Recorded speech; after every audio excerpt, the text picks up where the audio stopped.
Today on Bob Duchesne's Wild Maine, I'll talk with Rick LaFlame of the Maine Warden Service about a topic that is critical to all of us.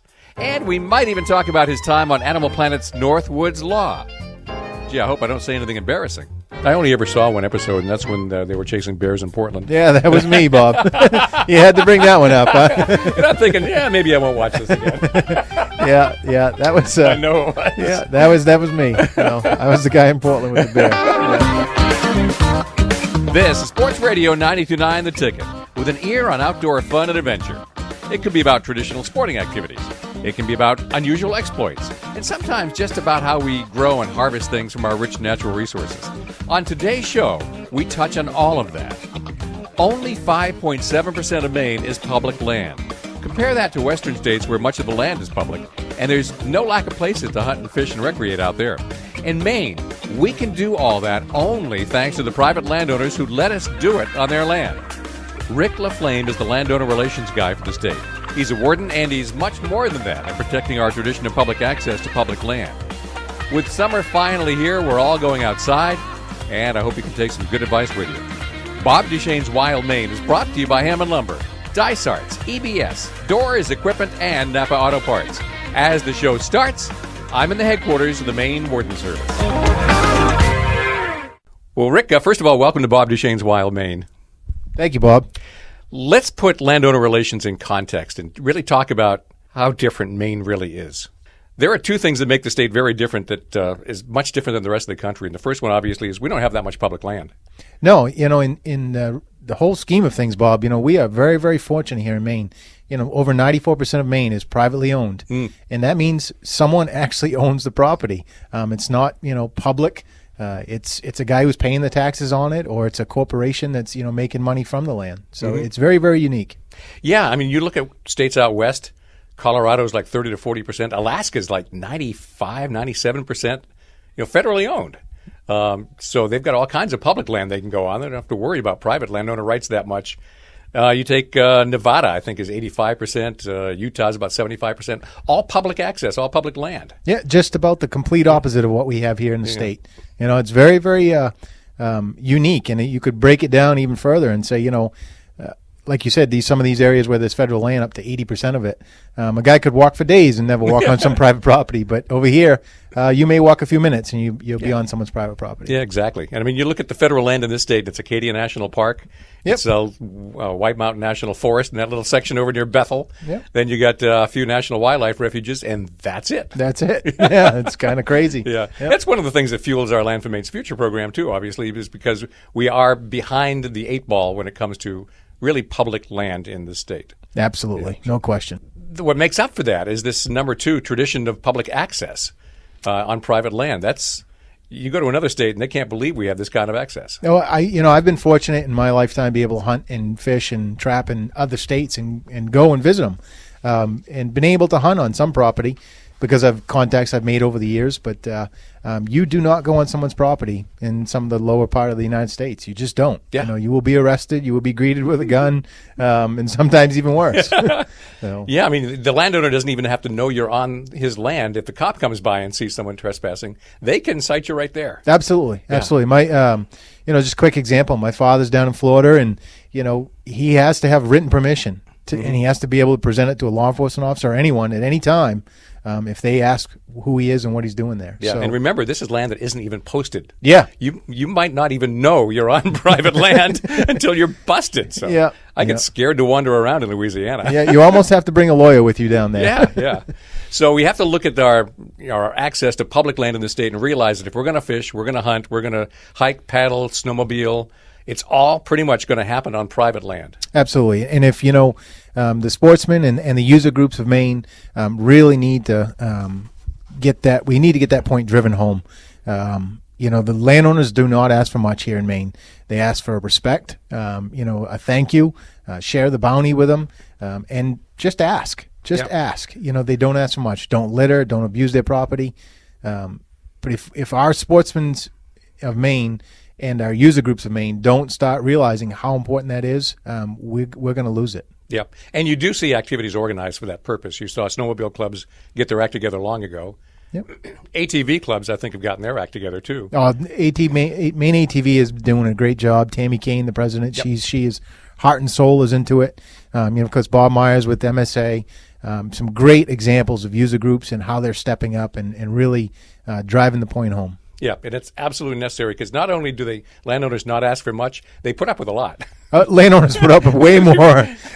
Exactly right, Bob. I don't believe how generous they really are. Yep. Considering how many inconsiderate people are out there doing bad things sometimes. Yep, for sure. Well, tell me a little bit about the history of the program here at the department. Well, the history of the program, I think, originally started in the Warden Service. You can go back many years, and I know Dave Peppard's name was definitely kicked around a lot. He was a model component of the whole program. Then it went to a civilian and through the commissioner's office for a while, and then it kind of went vacant for a while. About year and a half ago now, it came back to the Warden Service. And it was a promotional position because they wanted it a solely pointed position to deal with nothing but landowner relations. So I was fortunate enough to get the position, and here we are today. Mm-hmm. So moving forward on a lot of fronts. Yeah, in a sense, it probably belongs with the Warden Service since you're really the first line of defense for landowners. Yeah, exactly. When the landowner calls, when they decide to call the Warden Service, they're at their wits' end. They're it's over. The land's getting posted, or it's gone to a level where they just can't tolerate that, like you said earlier, that abuse that they've taken. Mm-hmm. They can't take it anymore. So yeah, I really feel, we really feel as a department that this is where it belongs. Yeah. So when you're still in the Warden Service, obviously, but this now takes you out of the field doing warden work and more public relations work now? Yeah, it definitely does take me out of the field. I no longer have a district. With this position, you need to be solely invested in landowner relations. You can't be dealing with the rabid skunk or what have you call. Right, yeah. So yes, they did take me out of the field for it, and it's 100% of my time goes directly to landowner relations, which is what needs to be done. Yeah, it's funny. The rabid skunk story reminds me that Deb Paulman, who was the first game warden here, female game warden, she was a Colby College classmate of mine. Oh, no kidding. And she says, people think we go into the Warden Service because we love animals, and most of the animals I ever actually met I had to shoot. Yeah, I make a joke of that many a times. We feel like the Grim Reaper when we go to some of these calls because we have to, either exterminate or eliminate the animal. Yeah. So, yeah. Well, let's talk about some of the principles about how you treat landowners with respect. I went on the I-F&W website, which is where a lot of these principles are in the Landowner Relations Program. And there are things like ask for permission first. Yes, absolutely. I mean, that's just, a lot of Mainers have gone with the tradition, I've been going there for 20 years. Yes, we completely understand that. But landowners change, and it really doesn't take much. Don't do it when you're going out hunting.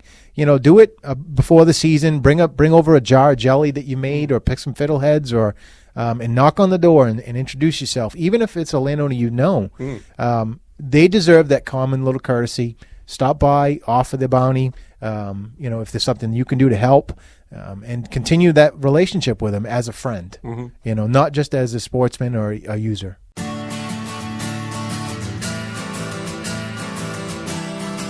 My guest is Rick LaFlame. He's a Maine warden who handles the state's landowner relations program. Public access to private land is a Maine tradition, but it can all go away if we don't appreciate and respect landowners. So, who is screwing this up for us? We'll get into that in a moment, and we'll dig into the really dumb stuff that people do and how to stop it. This is Bob Duchesne's Wild Maine on Sports Radio 92.9 The Ticket.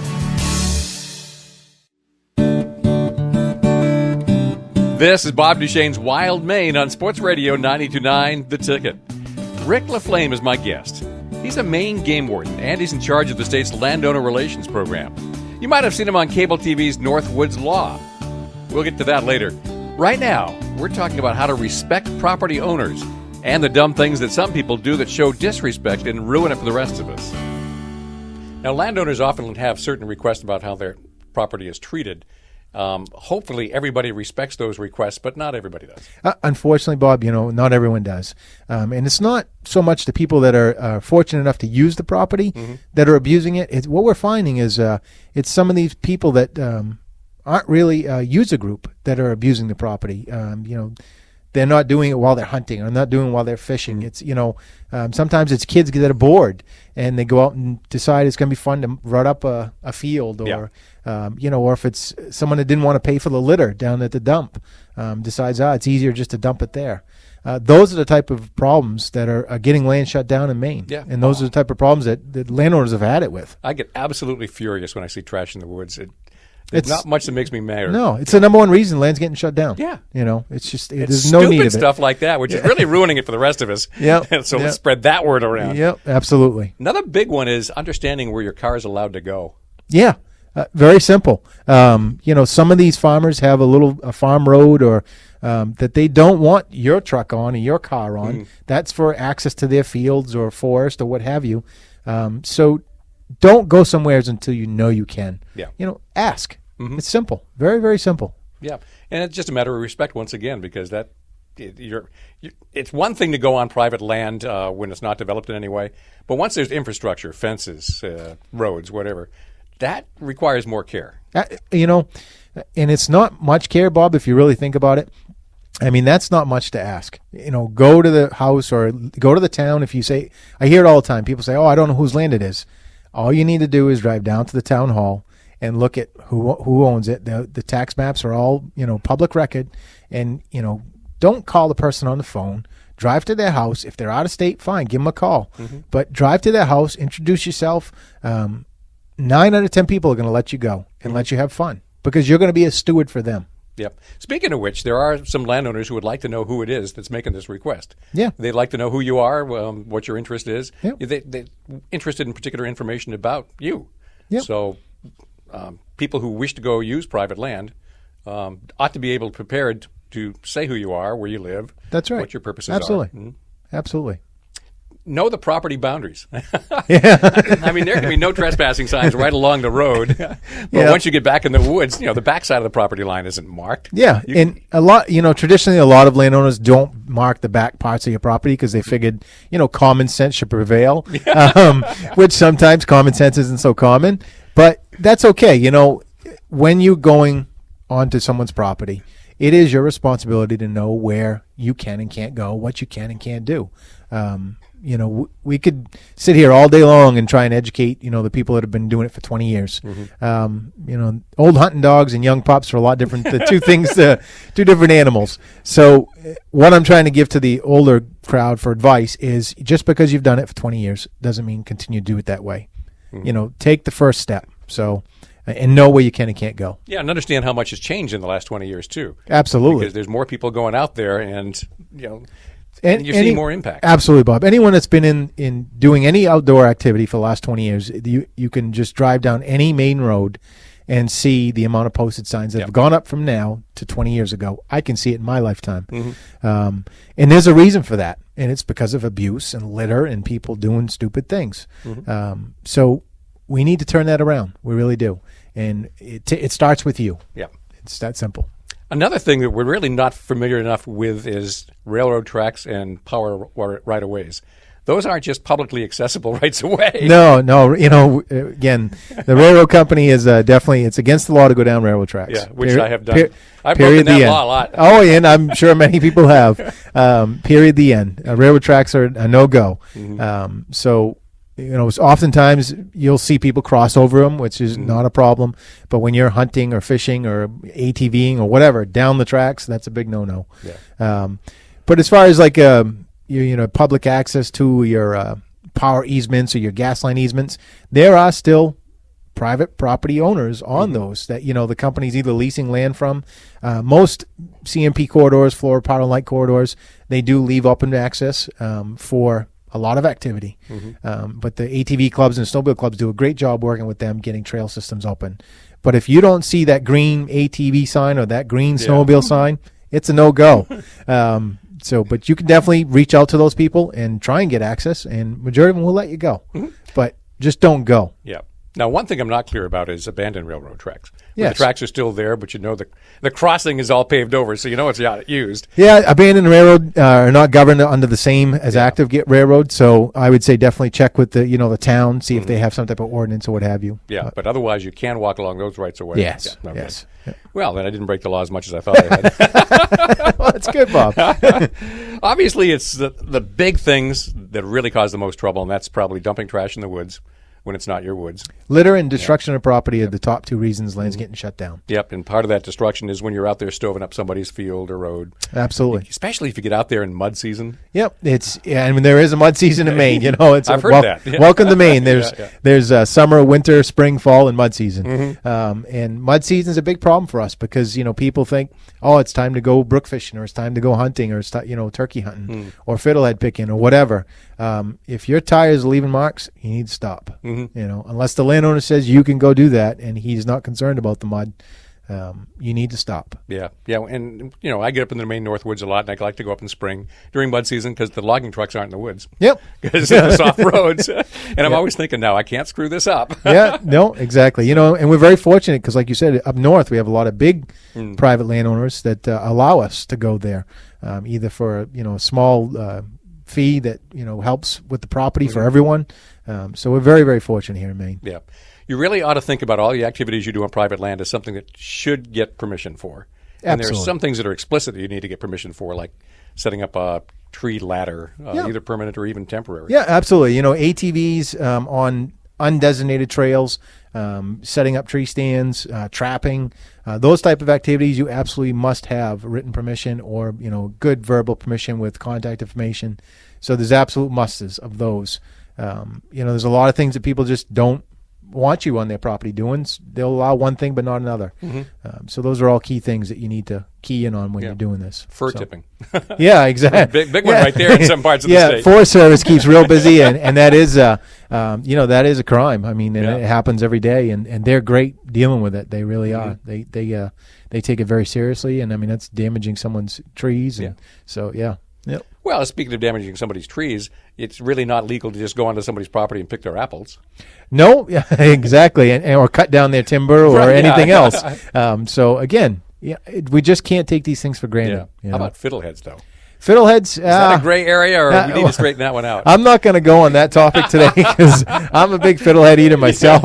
So I think that's probably something that the Forest Service could definitely answer for you. Yeah, So, all right, good. yeah.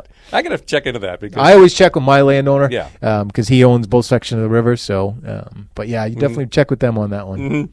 Now, if you witness land abuse, you call the same number as if you witness poaching. Absolutely. Yeah, what's the number? It's 1-800 alert us. Repeat it. It's pretty simple. 1-800 alert us. Yeah. And if you can't get a hold of them through there and you want quicker results, you can call any of the state police barracks, which are the the statewide communications, and let them know you need to talk to a game warden or a forest ranger. And we'll get on it right away.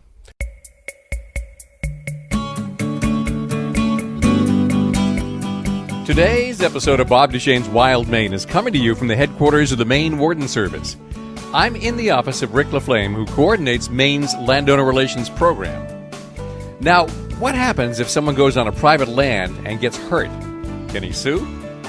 Maine law is very protective of landowners, which protects our tradition of public access to private land.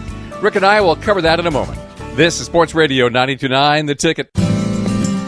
This is Bob Duchesne's Wild Maine, Saturday mornings at 9, Sunday mornings at 8 on Sports Radio 92.9 The Ticket. You can also get it online by going to 929theticket.com, where this show and all previous shows are archived. Today, we're spending time with the guy who coordinates the state's Landowner Relations Program. Rick LaFlame is a game warden, and often these are the guys who are in the front line of protecting landowners from people who misbehave. We also have laws that protect landowners. Now, because we have this really almost unique relationship between private landowners and the public who accesses their land, we're very protective of those landowners when it comes to liability laws. Absolutely. Again, Maine probably has, in my opinion, has one of the strongest landowner liability laws out there. It's been tried all the way up to the Supreme Court and shot down every time, which is very good. It's a law that is out there that protects these landowners unless they, if they allow someone on their property to recreate and they're not maliciously trying to hurt them, they're going to be covered. And the beauty of it is when that person that's trying to sue them loses, that person's going to have to pay for all their legal fees and all their headaches as well. So that's a big deterrent right there as well. Yeah, my understanding is nobody's actually ever won a case like that. No, it's been tried several times and no one's ever won. Yep. So lawyers can't help you. If you get out on somebody's private land and you hurt yourself, you're on your own. Yeah. The only exception might be if a landowner leaves a really dangerous situation there and doesn't inform people. Exactly. In other words, if he's maliciously trying to hurt someone or a piano wire at something like that across an ATV trail, that could be bad. But or a big pit with some punji sticks in it that he something like that. Yeah, but aside from that, landowners are pretty much covered under this liability law. You are not at risk by letting people use your land. Absolutely right. Yep. Now, one way to support this really critical program is license plates. Yeah, there's a couple ways you can support this program, but license plates, the sportsman's plate, we get a small percentage that goes directly into our fund here for landowner relations. We're pretty on the low key for a budget. We get some funding from them, and our outdoor partners is another way you can buy into the helping all that money from the outdoor partners goes directly into the landowner relations.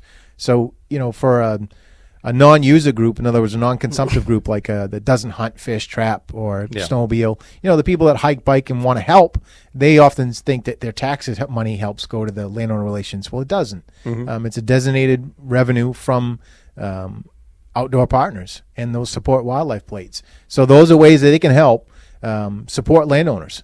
So we can get tools to help them, we can get things to give to them to show our appreciation as a group. So. Yeah, it's actually a sensitive subject that virtually no money from the general fund helps the department. Yeah, no, we get $0 from the general fund in the landowner relations. Yeah, I mean, people think they're taxpayers are supporting the department, and it's not. It's a variety of sources, mostly hunting, fishing licenses, but also some federal funds, and that's it. That's it. So anyone who feels inclined to support the department in some of these activities is encouraged to go look at these license plates. Yep. And can you explain to me more the outdoor partners that you have? Yeah, the outdoor partners is basically it's not a license, it's not a permit or anything like that. It's a way that you, as a user group out there, user person, can go above and beyond. So basically, it's a small fee. We'll give you a nice sticker to put on your car. You get plenty of discounts at some of the local vendors and some of the big vendors. You get free things from us as far as wildlife park passes. North Maine Woods give you a free pass. So paying the $15 to become an outdoor partner, you're gonna make it in the long run a lot back. But what happens is that designated money goes directly into our fund for landowners. So become an outdoor partner. Yep. That's a way to help. Okay, how do people do it? It's very simple. You can go right online, go to our website, go to landowner relations icon, click on it. You can go walks you right down through it. You also, when you go in to buy your hunting license or your fishing license, or even if you don't buy any of those licenses, just go under our Moses where it says buy licenses. Go down to the one that says outdoor partner. Click on it. You can pay with a credit card, cash, whatever, and we'll send you all the packet right in the mail. Yeah, I don't remember. I looked at the website and I don't remember any of it. Yeah, but there are things like discounts from Cabela's. Am I remembering that right? Yeah, absolutely. Yeah. Absolutely. You get discounts from Cabela's, Kittery Trading Post. You get a bunch of free passes. You get a chance to win. This is the kick of this year. Our 3 corporate sponsors really kicked in. Beans, LL Bean, and Cabela's all donated 2 $500 gift cards. So basically, your name's gonna go in a hat for a raffle at one of those as well. So you're talking, $3,000 worth of gift cards we're giving out this year. So because of our corporate sponsors, they know the importance. Oh God, yeah, they do. Yeah, I mean, if you're going to hunt and fish in the state, we're going to have this partnership. Yeah, absolutely. And the best thing I can say about landowner relations is, in a nutshell, is you could have $15,000 side-by-side ATV. You could have a $12,000 brand new snowmobile with trailer and everything else. You can have all the latest hunting and fishing equipment. But if you don't have anywhere to go use that stuff, it's absolutely useless. Yep. So using private property is priceless. It's that simple. And it is priceless, and we can't screw it up. Exactly. I'm really fond of Maine Public Reserve land. And access to most of it is over private roads to get there. So I think sometimes we forget how much we are dependent to get to our own resources over private land. Absolutely. Absolutely. Maine is actually pretty unique that way, too. So once again, we get back to that. Yeah. Signage. Landowners want to be able to control what's going on in their land. And it doesn't have to be no trespassing signs. No, and we don't promote no trespassing signs. We promote access by permission signs.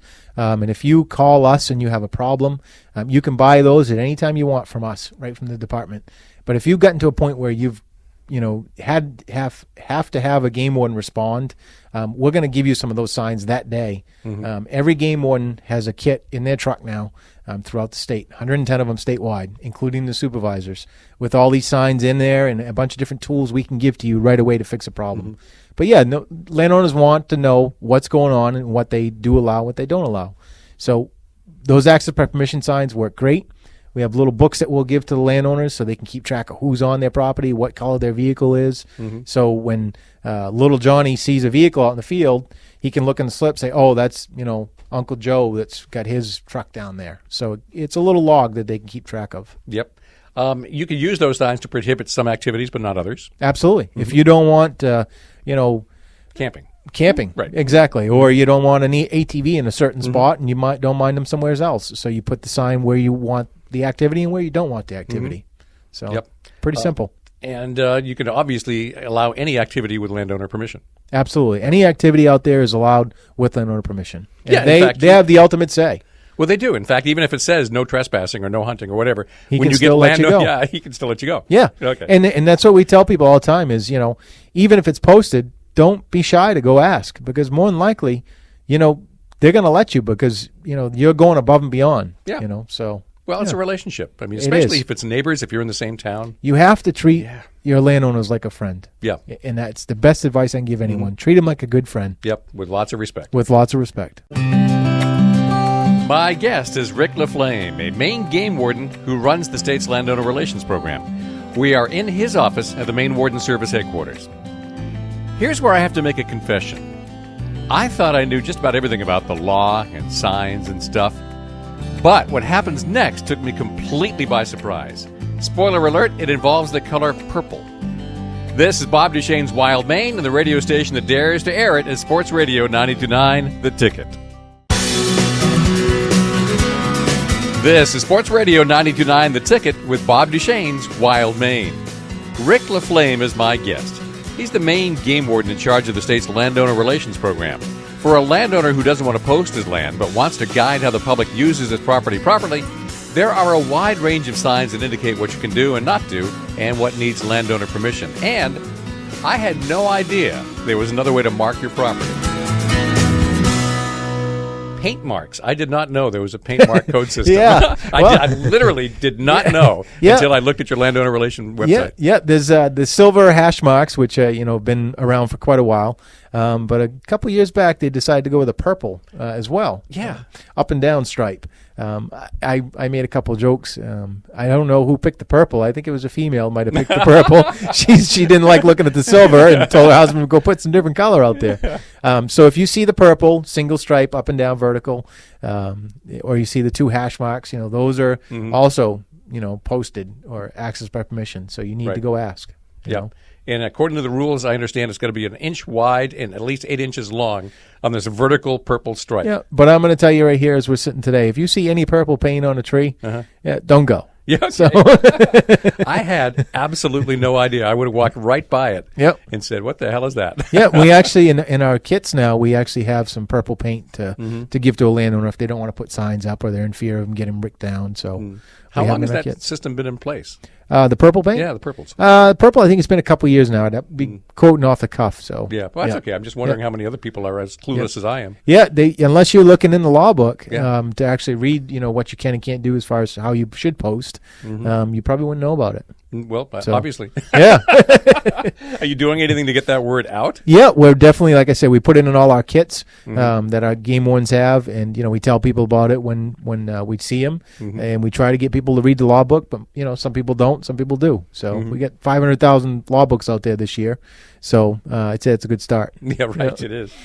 Now, if you're going to nail a sign to a tree, don't use a big nail that somebody 100 years from now is going to run a chainsaw into. No, exactly. When we started with our kits, I talked to some of the people in the Forest Products Council, and they recommend using like an aluminum style roofing nail because aluminum is acceptable to go through the saw blades. It's not going to hurt anyone.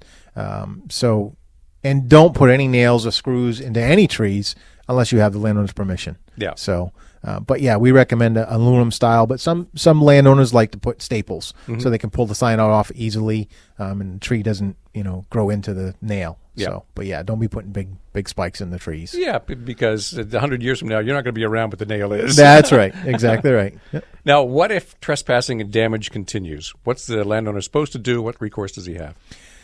If the violations keep continuing on their property, they need to get a hold of us, first of all. They need to call us and get us to respond and, get that rapport going with that district warden or district ranger, and start building that rapport.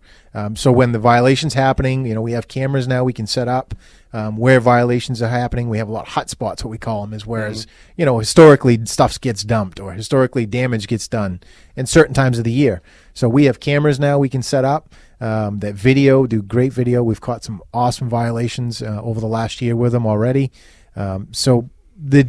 Don't wait till it becomes so bad that we're playing defense all of the time. We need to get ahead of it.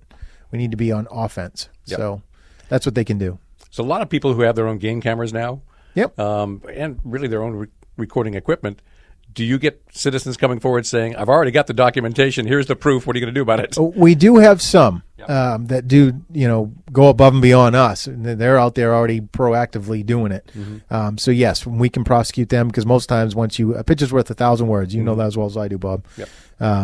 So when that person brings the picture to us and say, hey, and the warden usually knows the person, Oh, yeah. they're like, oh yeah, I know him. So then they go have a conversation with him, and then they decide the action, with the landowner telling us how they want it handled. There are some cases where the landowner's not the complainant. We are. Yep. So we're going to address it, the way the law needs to be done. So, but every circumstance is different, as you well as know. So, and as you alluded to, it tends to be a lot of the same people over and over. It is. A lot of these people that are, litters or destruction of property, it's the repeat offenders. It's not we do get that one person for it right off, or but usually we'll never have a problem with that person again. But once a poacher or a violator, those are hard to break. That's why we talked about that whole old hunting dog type thing. Those are hard to fix. So, but we're going to work on them. Well, I've known dogs before that treated porcupines like arch enemies, and no matter how many times they got stuck, they had to go take them down. Yep, exactly. So, Yep. That's kind of what we got to do sometimes. The law treats ATVs and snowmobiles differently. Yes. Snowmobiles don't need landowner permission so long as it's not posted. ATVs do. Yep. Can you explain that a little more? I would be going on speculation here, but what I would assume is footprint. What it's leaving for footprint. Snowmobile clubs have been around quite some years now, and the destruction of property. Usually, there's a snow cover. Exactly. So you're looking at a lot less problems.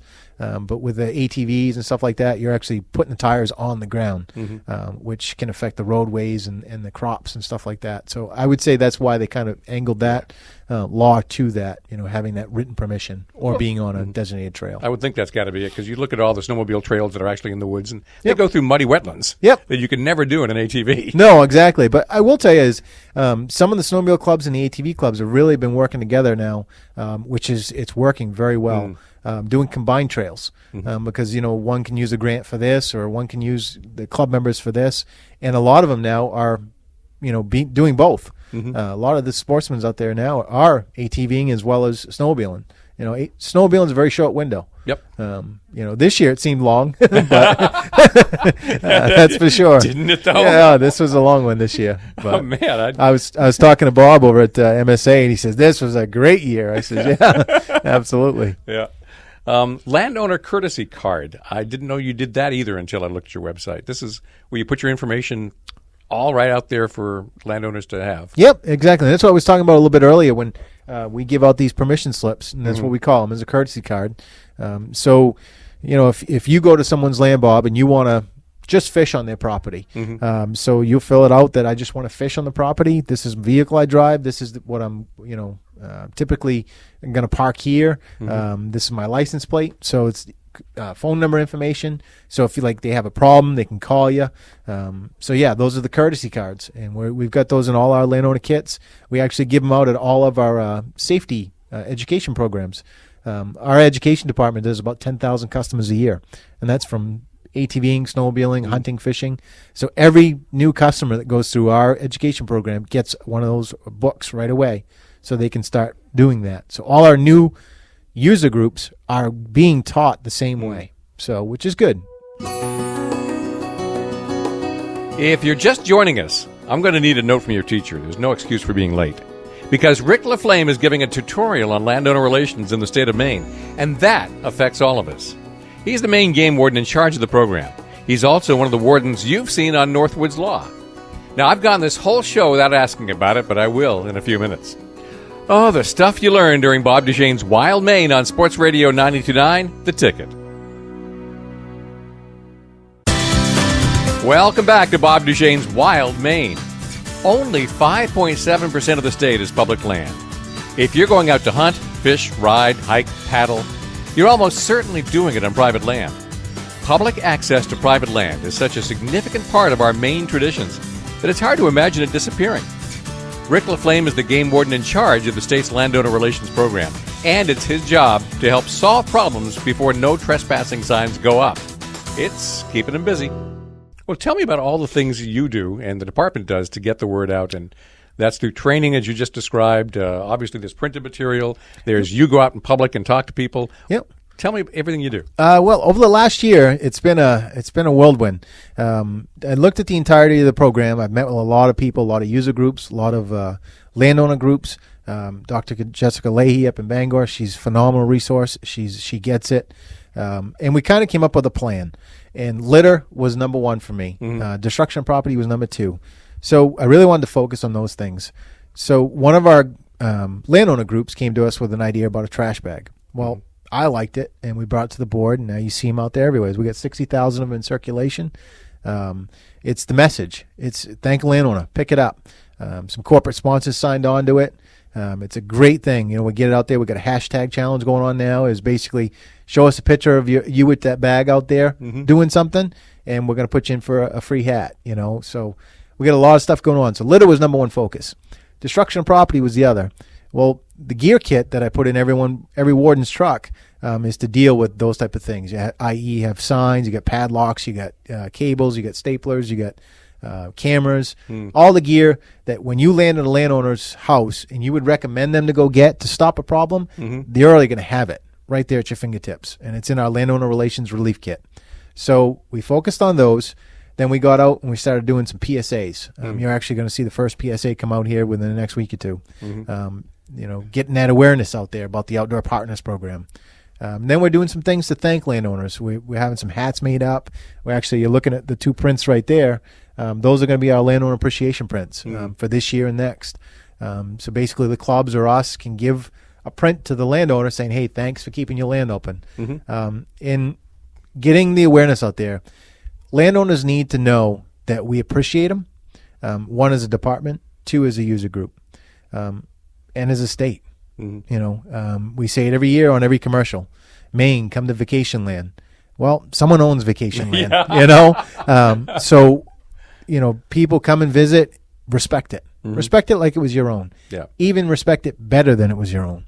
So those are some of the, you know, just to touch on some of the things that we're doing right now. But we've been wide open throttle since I've got up here. So I guess one of the things we have going for us is we do have some fairly large landowner associations like small woodlot owners. Yep, Swolman's been a fantastic partner, and they were actually the ones that came up with the idea of the trash bag. Tom Doak, one of the directors, a great guy. I've been a pain in his butt. I've been calling him. I call him all the time. Tom, what do you think about this? And you know, I've really built a good relationship with him. A great group of people. Great partner to the state. They really are. So I've been a pain in his butt in the past too, but well, that's okay. In different ways. But you also have the North Maine Woods Association too. Al up at the North Maine Woods, they've been great. He signed in with the bag program too. They're actually giving the bags out this year at all their gates. So we have, you know, a couple different groups out there. With the SFLA, which is a Sportsmen for a Landowner Advisory Board, and then we have the Landowner Sportsmen's Relations Advisory Board. So two different groups out there that we work with, and they get representatives from all these, you know, land groups or user groups, and we sit down at the table and say, hey, where are we going? What are we doing? So some good stuff happening. So you can work out the problems as a collective. Yeah, absolutely. Because they have their constituents go to them and bring them problems or ideas or whatever, and we work together collectively as a group to kind of continue to move things forward. Now, obviously, we talked about trash and damage. Yep. But when you step back a little bit and say, okay, going forward for the next 20 years, what are the big challenges we're going to have to deal with on the horizon to keep this tradition going? The big challenge, in our opinion, is education. And you got to keep talking about it. It's got to be right in front of you. As well as I do, Bob, we're all, the general public are working 40 hours a week plus. They have families, they have, lives. They're trying to, so if you're not talking about it and it's not right in your face, you forget about it. You're like, oh, it doesn't affect me until you want to go out and do something. And you drive to that favorite fishing hole with your son now, or you want to go ATVing, or you want to go hunting for a turkey in the spring, and you get there and all of a sudden it's posted and it's gated and everything else, because it wasn't affecting you during your life, what you were trying to do. So you got to keep it on the forefront. It's got to be in front of you. It's got to be talked about, and it's got to be taught to the youth. We need to be talking about it in our school systems, because like I said, you can teach that young puppy a lot of good stuff, but the old hunting dog, those are hard to teach again. Yeah, So, I think it's one of the things that's a responsibility for all of us is to realize, hey, things changed since I was a kid. absolutely. Because it's so easy to think it's exactly the same way it's always been, and it actually isn't. Yeah, because like you said, we're in our own little world, and we're doing our thing, and we forget about the things that have gone on from today to back, like you said, 20 years ago. Well, in which case, we all have a responsibility, too, that when we see something malicious going on, to report it. Absolutely. Because that person is spoiling it for the rest of us. That one person, it's the 2%. I say it all the time. We have a lot of great people in this state. We really do. And they do the right thing 99.9% of the time. But the 2% is what's ruining it for every group out there. It doesn't matter if it's a hunter, fisher, or whatever. That 2%'s ruining it for everyone. Yep. So, and that's why you start to see more posted land. That's right. And that's what we're trying to prevent. So it comes down once again to respecting the landowner who's giving us so much. Yep. Absolutely. Northwoods Law. Oh, I knew you were going. Did you have your hands on that one? Yeah, Northwoods Law. That was the Colonel. Saw our vision, and I definitely think it's been a fantastic thing. And I'll give you just a quick little story about Northwoods Law, in my opinion. When I signed on for it, we'd go to an outing where you'd be seen by kids or whatever, and before it started, you'd be lucky if you saw anywhere from 10 to 100 kids. Well, the last big kid event that I did, there was probably about 5,000 kids. Oh my word! Where was that? At the Gray Animal Farm. I thought it must be. Yeah, when you get there at 7 o'clock in the morning and they're already lined up all the way up to the main road to meet you and just shake your hand and tell you they want to be a game warden or just get out and fish or hunt and putting the iPads down and putting the smartphones down and getting back outside, that's a good start. So right there is the biggest education tool we could have used, and we used it wisely. But I never thought it'd be as big as it is. Yeah, I mean, it's on Animal Planet. How many people watch it? I have no idea. But. I think we're in the millions now. Yeah. So we just signed on for another season, and the guys in the field are doing a great job with it. So it's getting the awareness out there what we do. So and it certainly does draw the kids. I mean, what an attitude awareness difference it has made. Yep, absolutely. Being that approachable law enforcement, because it's again, like you said, we're being taught in a younger age that we're very approachable. And kids are coming up to us now, and it's just when you hear a kid say, "I want to be a game warden now because of what you did on the show," I mean, what bigger job can we do? I only ever saw one episode, and that's when they were chasing bears in Portland. Yeah, that was me, Bob. You had to bring that one up. Huh? And I'm thinking, maybe I won't watch this again. Yeah, that was. I know it was. Yeah, that was me. I was the guy in Portland with the bear. Yeah. So what really happened? Oh, what you saw on the show is, and that's the thing about Northwoods Law, is what you see is the real deal. There's some editing because we're human beings. Because most of it's pretty boring. They sit there many a days, and get a lot of nothing. But yeah, it's been a great thing. Yep. Okay. Any last thoughts on the program that we may have missed that you want the public to know about the Landowner Relations Program? I want the public to know that they need to go above and beyond when it comes to landowners. Status quo isn't good enough. It really isn't. Go above and beyond, become an outdoor partner, Get your kids outside, educate them on good, ethical, responsible landowner use. That's what we need to be doing. Yep. And if you just take this for granted, it's gone. Exactly. Yep. That's no question of that, Bob. So. Well, Rick, thanks for joining me on Bob Duchesne's Wild Maine. No, thank you very much. And we'll talk again, I'm sure. I'm sure we will. All right. That's Maine Game Warden Rick LaFlame with the Maine Landowner Relations Program. We close today's show with a reminder of the big event going on next weekend. The annual Moose Lottery has turned into a pretty big event. This year it's in Bethel, and they made a 3-day party out of it. It'll kick off next Friday night at Gould Academy at 6 o'clock when the qualifying round of the Moose Calling Championships take place. Saturday morning at 9, Maine Inland Fisheries and Wildlife Commissioner Chandler Woodcock opens the event officially, and all day there will be vendors and exhibits in downtown Bethel, including the LL Bean Bootmobile, Operation Game Thief, and a whole bunch of stuff for the kids. For adults, there will be demonstrations under the big tent in the town common, including deer hunting, bass fishing, blood tracking, hunting dog demos, and more. Over at the Bethel Inn Resort, there'll be fly fishing and tying with Trout Unlimited, more dog demos, and the guy who is now everywhere these days, my guest from today's show, Rick LaFlame.